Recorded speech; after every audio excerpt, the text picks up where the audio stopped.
Kodagu channel ವಾರ್ತೆಗಳ ಪ್ರಾಯೋಜಕರು Muliya Keshav Bhat and sons, Madikeri, Gonikoppa, Puttur, Bengaluru.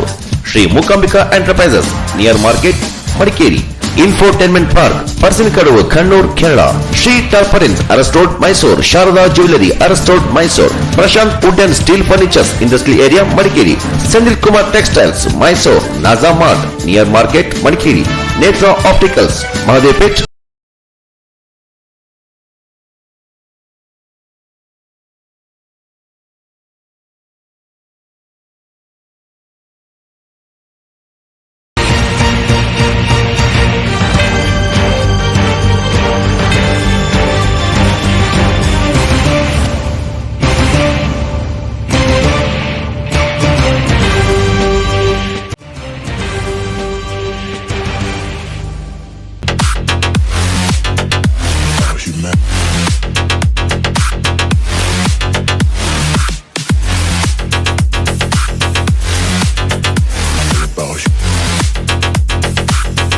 ಕಳೆದ ಹಲವು ವರ್ಷಗಳಿಂದ ಬಂದ್ ಆಗಿದ್ದ ಆನೆ ಸಫಾರಿ ಆರಂಭಿಸಲು ಇದೀಗ ಅರಣ್ಯ ಇಲಾಖೆ ಚಿಂತನೆ ನಡೆಸಿದೆ.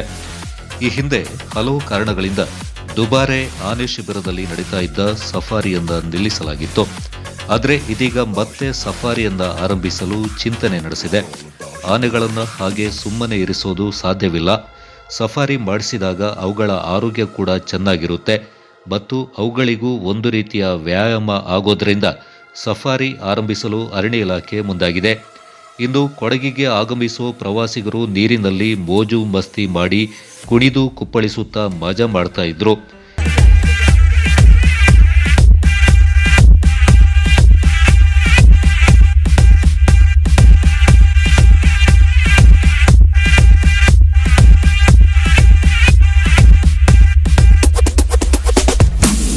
ಇಂದು ಆನೆ ಶಿಬಿರಕ್ಕೆ ಭೇಟಿ ನೀಡಿ ಆನೆಗಳಿಗೆ ಫುಡ್ ಕೊಡೋದು, ಆನೆಗಳೊಂದಿಗೆ ಸೆಲ್ಫ್ ಕ್ಲಿಕ್ಕಿಸಿಕೊಳ್ಳುತ್ತಾ ಸಖತ್ ಎಂಜಾಯ್ ಮಾಡ್ತಾ ಇದ್ರು. ಇದೀಗ ಆನೆ ಶಿಬಿರದಲ್ಲಿ ಸಫಾರಿ ಆರಂಭಿಸಲು ಮುಂದಾಗಿರೋದು ಪ್ರವಾಸಿಗರಲ್ಲಿ ಸಂತಸ ತಂದಿದೆ. ಒಟ್ಟಿನಲ್ಲಿ ಕೊಡಗಿನ ದುಬಾರೆಯಲ್ಲಿ ಮತ್ತೆ ಸಫಾರಿ ಆರಂಭವಾಗ್ತಾ ಇರೋದು ಪ್ರವಾಸಿಗರಿಗೆ ಸಂತಸ ತಂದಿದ್ದು, ದುಬಾರೆ ಆನೆ ಕ್ಯಾಂಪ್ ಮತ್ತಷ್ಟು ಪ್ರವಾಸಿಗರನ್ನ ಸೆಳೆಯೋದ್ರಲ್ಲಿ ಸಂಶಯವಿಲ್ಲ.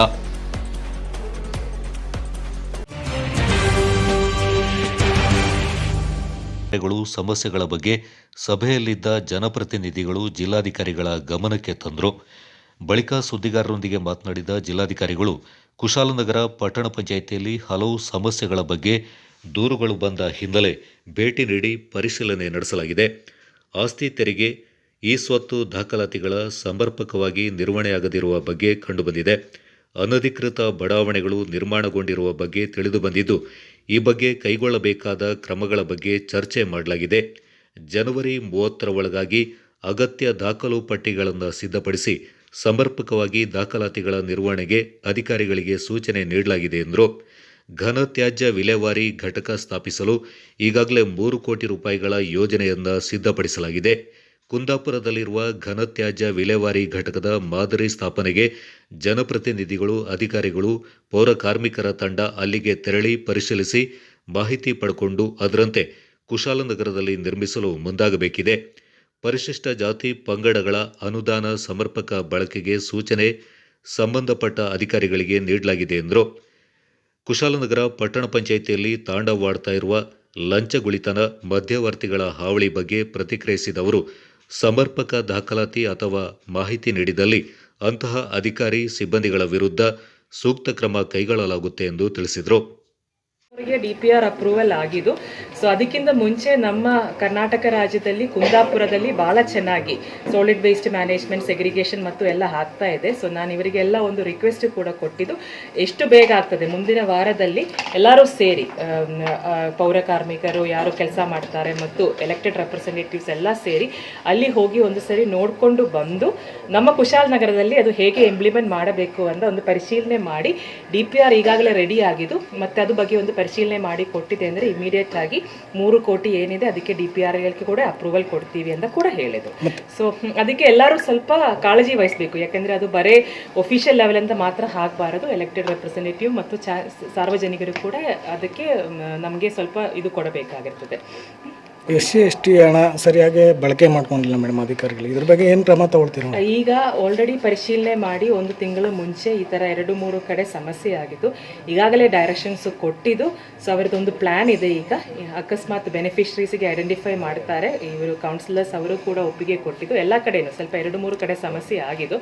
ಮತ್ತು ಇಲ್ಲಾಂದರೆ ಯಾವುದು ಹಾಸ್ಟೆಲ್ಗಳಿದ್ದಾರೆ SC ST ಗೋಸ್ಕರ ಮಕ್ಕಳಿಗೋಸ್ಕರ ರನ್ ಮಾಡ್ತಾ ಇದ್ದಾರೆ, ಹಾಸ್ಟೆಲ್ಗಳಲ್ಲಿ ಕೂಡ ಬಳಕೆ ಮಾಡೋಕ್ಕೆ ಗೈಡ್ಲೈನ್ಸ್ ಪ್ರಕಾರ ಕ್ರಮ ತಗೊಳ್ಳೋಕ್ಕೆ ಹೇಳಿದ್ದು. ಸೊ ಅದೇ ಪ್ರಕಾರ ಅವರು ಇನ್ನೊಂದು 2 ವಾರದೊಳಗಡೆ ಕ್ರಮ ತಗೊಳ್ತಾರೆ. ಉಜಿರೆ ಗ್ರಾಮ ಪಂಚಾಯತ್ ಮತ ಎಣಿಕೆ ಸಂದರ್ಭ SDPI ಪಕ್ಷದ ಕಾರ್ಯಕರ್ತರು ಪಾಕಿಸ್ತಾನ ಪರ ಘೋಷಣೆ ಕೂಗಿದ್ದಾರೆ ಎಂಬ ಸುಳ್ಳು ಆರೋಪ ಮಾಡಿ ಕಾರ್ಯಕರ್ತರನ್ನ ಬಂಧಿಸಿರುವುದನ್ನು ಖಂಡಿಸಿ ಸೋಷಿಯಲ್ ಡೆಮಾಕ್ರಾಟಿಕ್ ಪಾರ್ಟಿ ಆಫ್ ಇಂಡಿಯಾದ ಪಕ್ಷದ ವತಿಯಿಂದ ನಗರದ ಇಂದಿರಾ ಗಾಂಧಿ ವೃತ್ತದಲ್ಲಿ ಪ್ರತಿಭಟನೆ ನಡೆಸಲಾಯಿತು.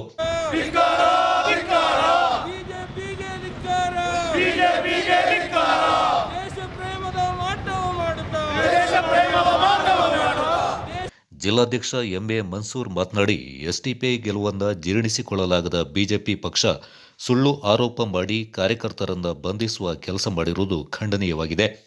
ವಿಜಯೋತ್ಸವದ ಸಂದರ್ಭ ಪಾಕಿಸ್ತಾನ ಪರ SDPI ಕಾರ್ಯಕರ್ತರು ಘೋಷಣೆ ಕೂಗಿದ್ದಾರೆ ಎಂದು ಬಿಜೆಪಿ ಸುಳ್ಳು ಆರೋಪ ಮಾಡಿ ಸರ್ಕಾರಕ್ಕೆ ಒತ್ತಡ ಹಾಕಿ SDPI ಕಾರ್ಯಕರ್ತರನ್ನ ಬಂಧಿಸಲಾಗಿದೆ ಎಂದು ಆರೋಪಿಸಿದವರು ಪಾಕಿಸ್ತಾನವನ್ನ SDPI ವಿರೋಧಿಸುತ್ತದೆ, ನೈಜ ಆರೋಪಿತರನ್ನ ಬಂಧಿಸಲಿ ಅಂತ ಒತ್ತಾಯಿಸಿದರು. ಕಳೆದ ವಾರ ನಡೆದಂತಹ ಗ್ರಾಮ ಪಂಚಾಯತ್ ಚುನಾವಣೆಯಲ್ಲಿ ಕಳೆದ 5 ವರ್ಷ ಹಿಂದೆ ಇಂತಹ ನಮ್ಮ ಸದಸ್ಯರು 60 ಇದ್ದರು. ಈ ಬಾರಿ ನಾವು 5 ವರ್ಷ ನಂತರ ಕಳೆದಾಗ ಸುಮಾರು 226 ಜಾಗದಲ್ಲಿ ಆಯ್ಕೆ ಆದಾಗ ಇದನ್ನು ಈ ದೇಶದಲ್ಲಿ ಸರ್ಕಾರವು ಕೆಟ್ಟದಾಗಿ ನಡ್ಕೊಂಡು ಸರ್ಕಾರವು ಇಲ್ಲಿನ ಸರ್ಕಾರಗಳ ದ್ವಿಮುಖ ನೀತಿ, ಇಲ್ಲಿ ಯಾವುದೇ ಪಕ್ಷ ಇತರ ಪಕ್ಷಗಳು ಇರಬಾರ್ದು, ನಮ್ಮ ಯಾವುದೇ ಹೋರಾಟಕ್ಕೂ ಸಹ ಇವರು ನಮ್ಮ ಹೋರಾಟದಲ್ಲಿ ನಾವು ಮಣಿಬೇಕು ಅಂತ ಹೇಳ್ಬಿಟ್ಟು ಇವರು ನಮ್ಮ ವಿರುದ್ಧ ಇವರಿಗೆ ಜೀರ್ಣಿಸಲಾಗದ ರೀತಿಯಲ್ಲಿ ನಮ್ಮ ಸದಸ್ಯರು ಆಯ್ಕೆಯಾದರು. ಈ ಒಂದು ವಿಜಯೋತ್ಸವ ಸಮಯದಲ್ಲಿ ನಾವು SDPI ಕಾರ್ಯಕರ್ತರು ಸಂಭ್ರಮಾಚರಣೆ ಮಾಡುವಾಗ ಅದರ ಪಕ್ಕದಲ್ಲೇ ಬಿಜೆಪಿಯವರು ಒಂದು ವಿಜಯೋತ್ಸವ ಮಾಡಿ ಅಲ್ಲಿ ನಾವು ಈ ದೇಶದ ಶತ್ರು ಪಾಕಿಸ್ತಾನಕ್ಕೆ ನಾವು ಯಾವಾಗಲೂ ಸಹ ಸೀಮಾರಿ ಆಗ್ತೀವಿ ಅಂಥ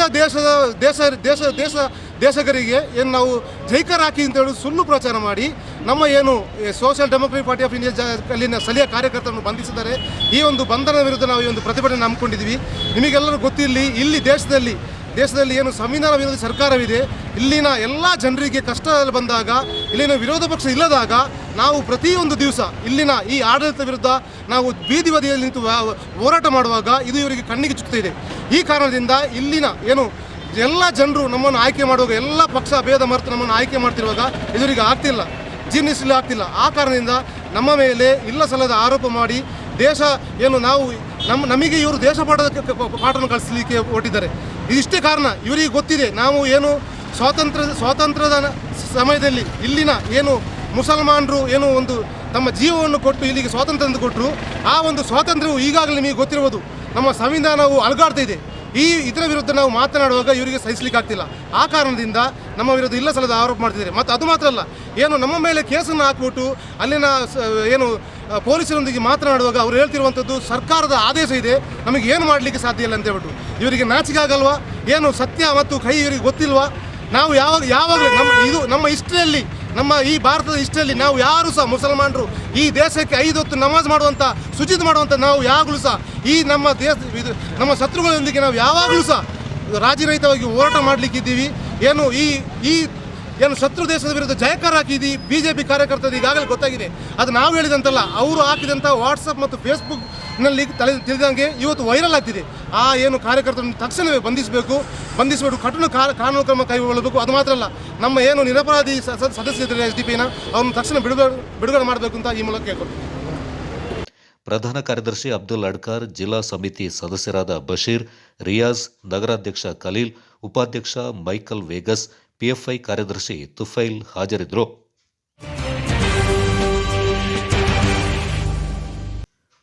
ಕೊಡಗು ಜಿಲ್ಲಾ ಕೇಂದ್ರ ಸಹಕಾರ ಬ್ಯಾಂಕ್ ಇತ್ತೀಚೆಗೆ ಜಾರಿಗೆ ತಂದಿರೋ ಕಠಿಣ ನಿಯಮಗಳನ್ನು ಕೈಬಿಡಬೇಕು ಮತ್ತು ಕಮಿಷನ್ ಹಣವನ್ನು ತಕ್ಷಣ ಬಿಡುಗಡೆ ಮಾಡಬೇಕೆಂದು ಒತ್ತಾಯಿಸಿ ಕೊಡಗು ಜಿಲ್ಲಾ ಪಿಗ್ಮಿ ಸಂಗ್ರಹಗಾರರ ಸಂಘದಿಂದ ಪ್ರತಿಭಟನೆ ನಡೆಯಿತು.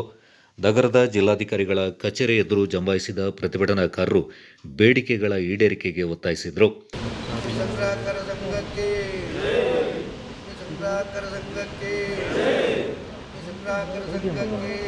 ಈ ಸಂದರ್ಭ ಮಾತನಾಡಿದ ಸಂಘದ ಜಿಲ್ಲಾಧ್ಯಕ್ಷ ಎಂಡಿ ನಾಣಯ್ಯ, ನಿತ್ಯ ಪಿಗ್ಮಿ ಸಂಗ್ರಹ ಮಾಡುವ ಮೂಲಕ ಡಿಸಿಸಿ ಬ್ಯಾಂಕ್ನ ಆರ್ಥಿಕ ಅಭ್ಯುದಯಕ್ಕೆ ಸಹಕಾರಿಯಾಗಿರುವ ಪಿಗ್ಮಿ ಸಂಗ್ರಹಕಾರರಿಗೆ ಅಗತ್ಯ ಅನುಕೂಲತೆಗಳನ್ನು ಕಲ್ಪಿಸಿಕೊಡುವ ಬದಲು ಆಡಳಿತ ಮಂಡಳಿ ಮತ್ತಷ್ಟು ಕಠಿಣ ನಿಯಮಗಳನ್ನು ಹೇರಿಕೆ ಮಾಡಿ ಮಾನಸಿಕ ಹಿಂಸೆ ನೀಡ್ತಾ ಇದೆ ಎಂದು ಆರೋಪಿಸಿದರು.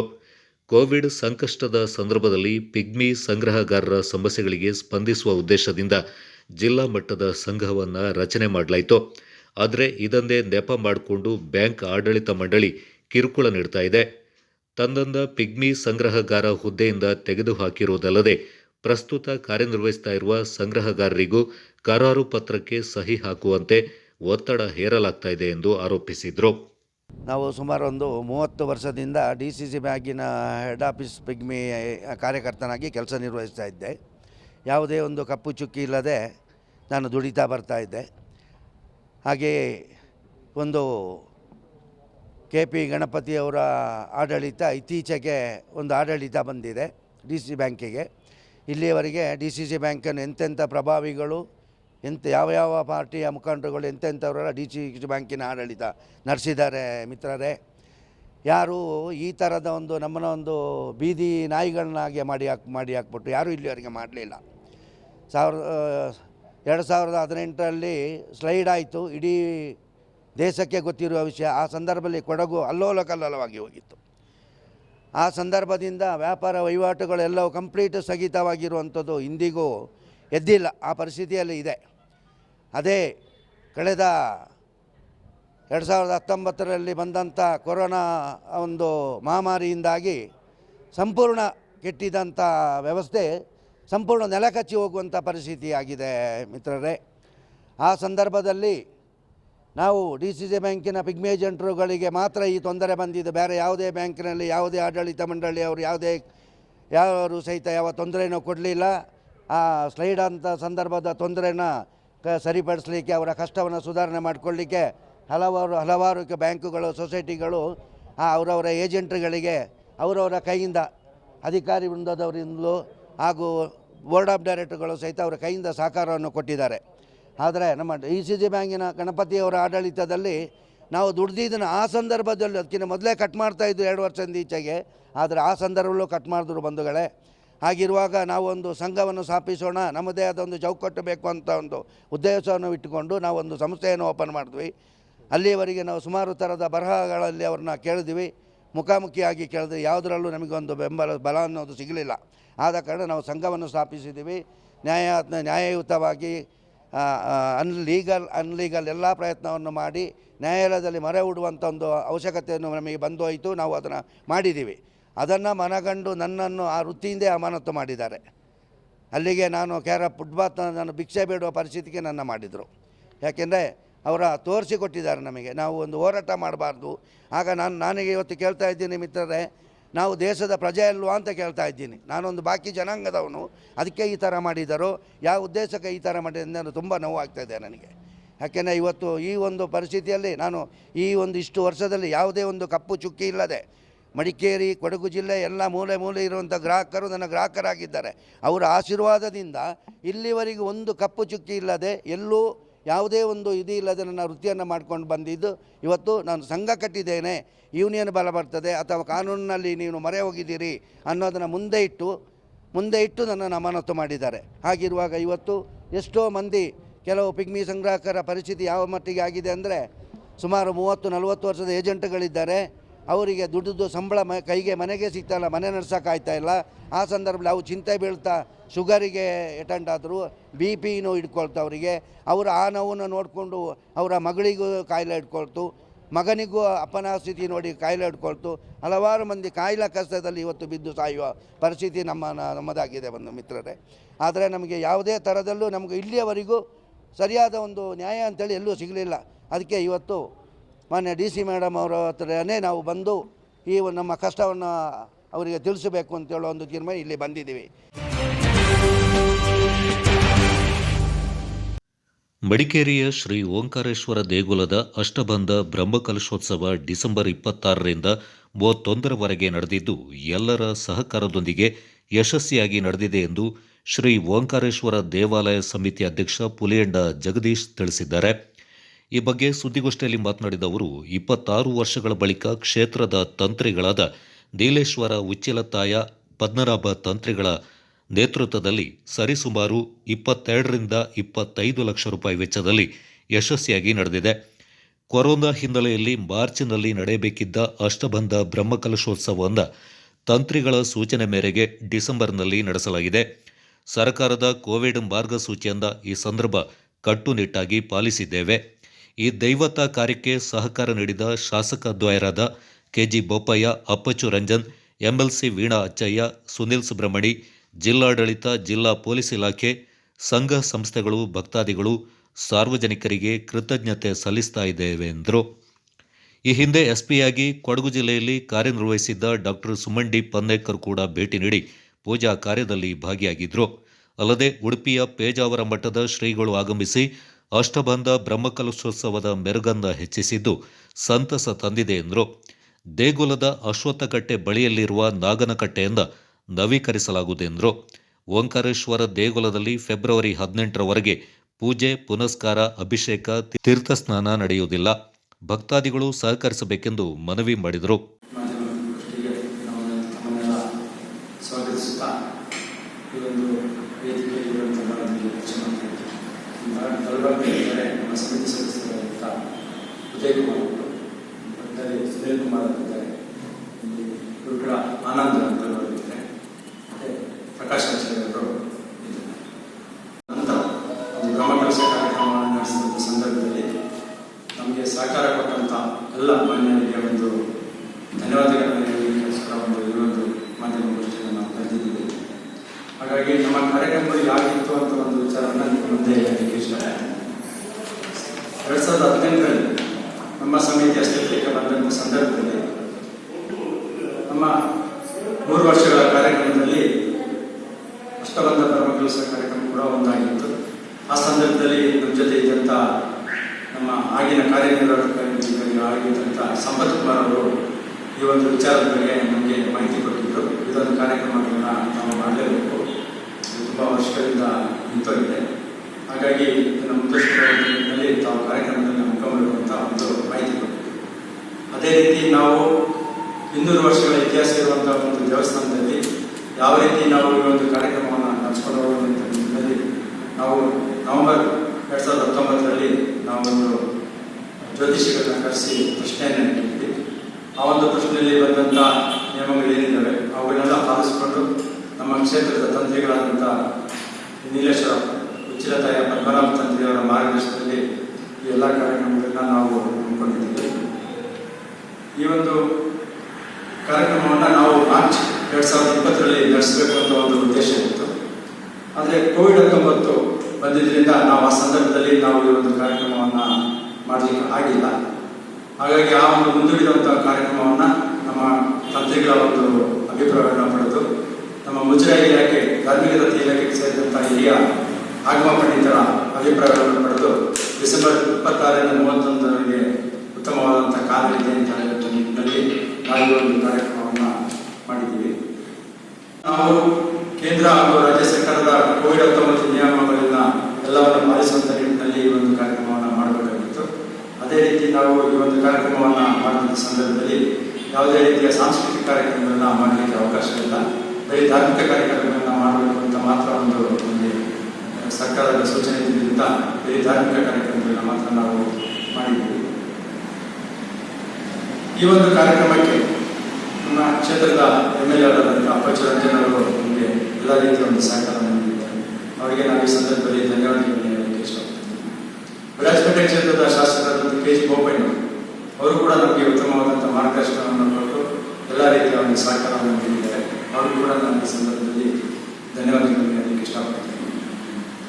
MLC ಸುನಿಲ್ ಸುಬ್ರಹ್ಮಣ್ಯ ಅವರು ಪೂರ್ವಭಾವಿಯಾಗಿ ವ್ಯವಸ್ಥೆಯನ್ನು ವಿಚಾರಣೆ ಮಾಡಲಿಕ್ಕೆ ಕೂಡ ನಮ್ಮ ಕ್ಷೇತ್ರಕ್ಕೆ ಆಗಮಿಸಿ ಯಾವ ರೀತಿಯ ವ್ಯವಸ್ಥೆಗಳನ್ನ ಕೈಗೊಳ್ಳಬೇಕು ಅನ್ನೋಂಥ ನಿಟ್ಟಿನಲ್ಲಿ ಅವರು ನಮಗೆ ಮಾರ್ಗದರ್ಶನವನ್ನು ಕೊಟ್ಟಿದ್ದಾರೆ. ಅವರು ಕೂಡ ನಾನು ಈ ಸಂದರ್ಭದಲ್ಲಿ ಧನ್ಯವಾದಗಳು. ಗೋಷ್ಠಿಯಲ್ಲಿ ಸಮಿತಿ ಸದಸ್ಯರಾದ ಉದಯ್ ಕುಮಾರ್ ಟಿಎಚ್, ಸುನಿಲ್ ಕುಮಾರ್, ಆನಂದ್, ಪ್ರಕಾಶ್ ಆಚಾರ್ಯ, ಕವಿತಾ ಕಾಳಪ್ಪ ಹಾಜರಿದ್ದರು.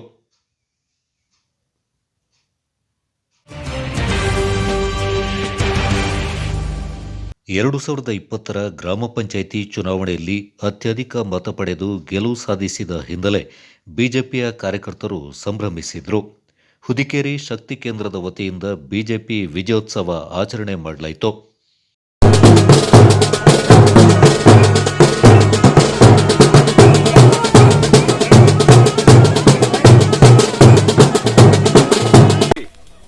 ಪಂಚಾಯತಿಗೆ ಅಡಗಿರುವ ಎಲ್ಲ ಹಿರಿಯರು, ನಮ್ಮ ಹಿರಿಯರು, ಎಲ್ಲ ಬೂತಾಧ್ಯಕ್ಷರು, ಪ್ರಮುಖರು, ಮಹಾಶಕ್ತಿ ಕೇಂದ್ರ ಅಧ್ಯಕ್ಷರು, ಹಾಗೇನೆ ನಮ್ಮ ಅಧ್ಯಕ್ಷರಾದ ಆರ್ಎಂಸಿ ಅಧ್ಯಕ್ಷರಾದ ಪ್ರವೀಣ್ ಅವರು, ಉರ್ಮಿಳವರು, ಇಲ್ಲಿ ಸೇರಿರುವ ಎಲ್ಲ ಹಿರಿಯರು, ಹಾಗೆ ನಮ್ಮ ಪ್ರಧಾನ ಕಾರ್ಯದರ್ಶಿಯಾದ ಅರುಣ್ ಮೇಮಿಯವರು ಹಾಗೂ ತಾಲೂಕ್ ಪಂಚಾಯತಿ ತಾಲೂಕು ಅಧ್ಯಕ್ಷರಾದ ಬಿಜೆಪಿ ಅಧ್ಯಕ್ಷರಾದ ಚಲನ್ ಅವರು ಎಲ್ಲರೂ ಬಂದು ಇಲ್ಲಿ ಹುದಿಕೇರಿ ಪಂಚಾಯತಿಯನ್ನು ಈ ಸಲ ಬಿಜೆಪಿಯಾಗಿ ಕೈ ಜೋಡಿಸಬೇಕು, ಬಿಜೆಪಿಯ ಜೈಕರನ್ನು ಹಾಕಬೇಕು ಅಂತ ಹೇಳಿ ಎಲ್ಲರೂ ಕೈ ಜೋಡಿಸಿ 14 ಅಭ್ಯರ್ಥಿಯನ್ನು ಗೆಲ್ಲಿಸಿ ಇವತ್ತು ನಾವು ಬಿಜೆಪಿಗೆ ಜೈ ಅಂತ ಹೇಳುವ ಒಂದು ಘೋಷಣೆಯನ್ನು ಇಲ್ಲಿ ಮಹಾದೇವ ಟೆಂಪಲ್ ಅಲ್ಲಿ ಮಾಡಿದ್ದೇವೆ. ಬಿಳಿಗೇರಿ ಗ್ರಾಮದ ಶ್ರೀ ಅರ್ಧನಾರೀಶ್ವರ ದೇವಾಲಯದಲ್ಲಿ ಜನವರಿ 6ರಿಂದ 8ರವರೆಗೆ ಅಷ್ಟಬಂಧ ದ್ರವ್ಯ ಕಲಶೋತ್ಸವ ನಡೆಯಲಿದೆ ಎಂದು ದೇವಾಲಯ ಸಮಿತಿ ಪದಾಧಿಕಾರಿಗಳು ತಿಳಿಸಿದ್ದಾರೆ.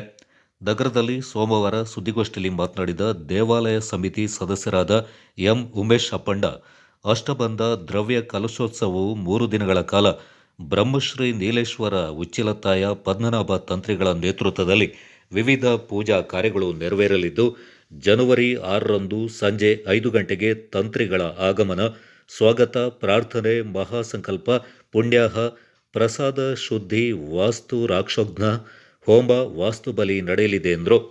ದೇವಾಲಯವು 2007ರಲ್ಲಿ 80 ಲಕ್ಷ ರೂಪಾಯಿ ವೆಚ್ಚದಲ್ಲಿ ನಿರ್ಮಾಣಗೊಂಡು ಲೋಕಾರ್ಪಣೆಗೊಂಡಿತ್ತು. 2008ರಲ್ಲಿ 10 ಲಕ್ಷ ರೂಪಾಯಿ ವೆಚ್ಚದಲ್ಲಿ ವಿಷ್ಣುಮೂರ್ತಿ ದೇವಾಲಯ ನಿರ್ಮಾಣವಾಯಿತು. 2012ರಲ್ಲಿ 70 ಲಕ್ಷ ರೂಪಾಯಿ ವೆಚ್ಚದಲ್ಲಿ ಭಗವತಿ ದೇವಾಲಯಗಳನ್ನು ಮಾಡಲಾಗಿದೆ. ಇದೀಗ ಅರ್ಧನಾರೀಶ್ವರ ದೇವಾಲಯ 30 ಲಕ್ಷ ರೂಪಾಯಿ ವೆಚ್ಚದಲ್ಲಿ ಮುಖ ಮಂಟಪ ನಿರ್ಮಾಣ ಮತ್ತು ನೆಲಹಾಸು ಹಾಕುವ ಕೆಲಸ ಮುಗಿದಿದೆ ಎಂದು ವಿವರಿಸಿದರು. ವಾಸ್ತು ರಾಕ್ಷೋಘ್ನ ಹೋಮ, ವಾಸ್ತುಬಲಿ ಈ ಕಾರ್ಯಕ್ರಮಗಳು ನಡೀತದೆ. ಹಾಗೂ 7ರಂದು ಗಣಪತಿ ಹೋಮ, ಬಿಂಬಶುದ್ಧಿ, ಕಲಶ ಪೂಜೆ, ಬಿಂಬಶುದ್ಧಿ ಕಲಶಾಭಿಷೇಕ, ಪ್ರೋಕ್ತ ಹೋಮ, ಪ್ರಾಯಶ್ಚಿತ್ತ ಹೋಮ, ಶಾಂತಿ ಹೋಮ, ಹೋಮ ಕಲಶಾಭಿಷೇಕ ಹಾಗೂ 12:30ಕ್ಕೆ ಮಧ್ಯಾಹ್ನದ ಪೂಜೆಗಳು ನಡೀತದೆ.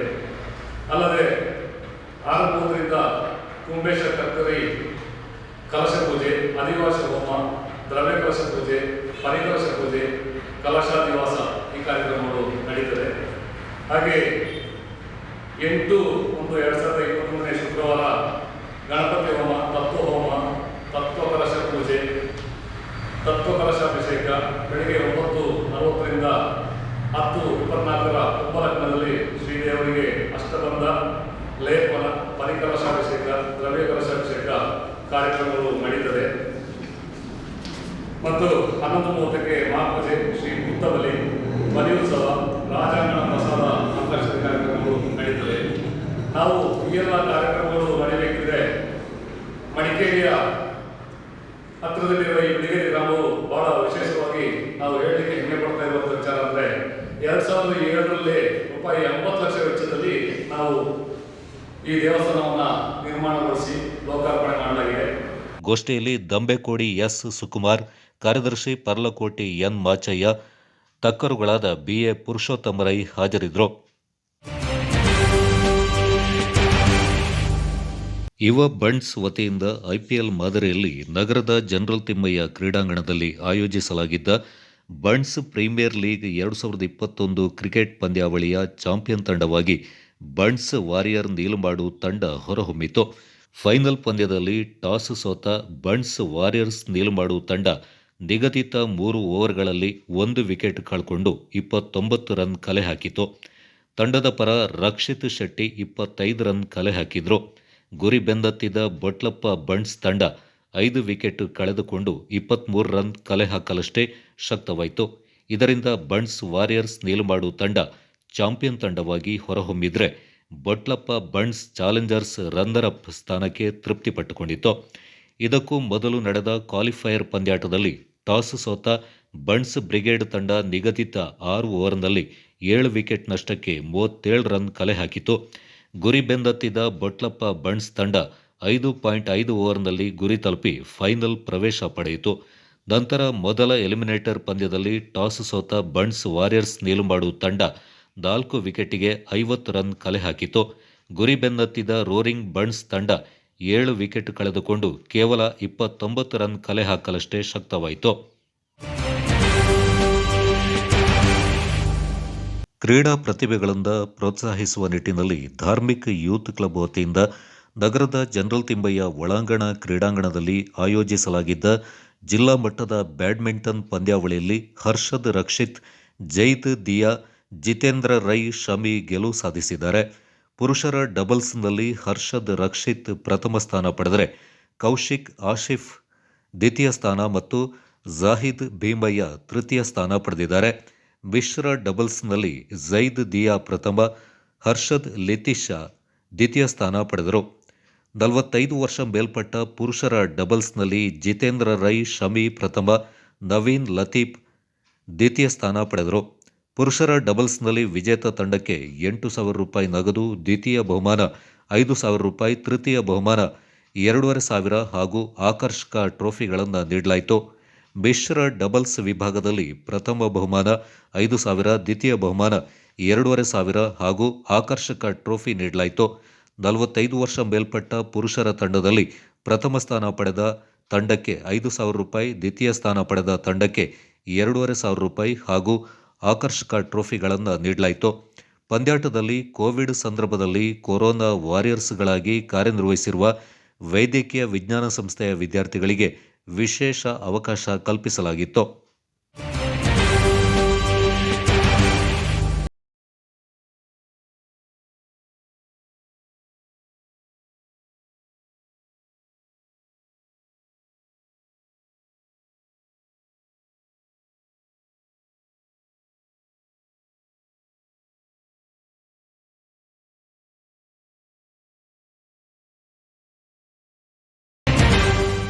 ಕೊಡಗು ಚಾನೆಲ್ ವಾರ್ತೆಗಳ ಪ್ರಾಯೋಜಕರು Muliya Keshav Bhat and sons, Madikeri, Gonikoppa, Puttur, Bengaluru. Shri Mookambika enterprises, near market, Madikeri. Infotainment park, Parassinikadavu, Kannur, Kerala. Shri tarpaulins, Aras road, Mysuru. Sharada jewellery, Aras road, Mysuru. Prashant wood and steel furnitures, industrial area, Madikeri. Sendil Kumar textiles, Mysuru. Naja mart, near market, Madikeri. Netra opticals, Mahadevpet, Madikeri.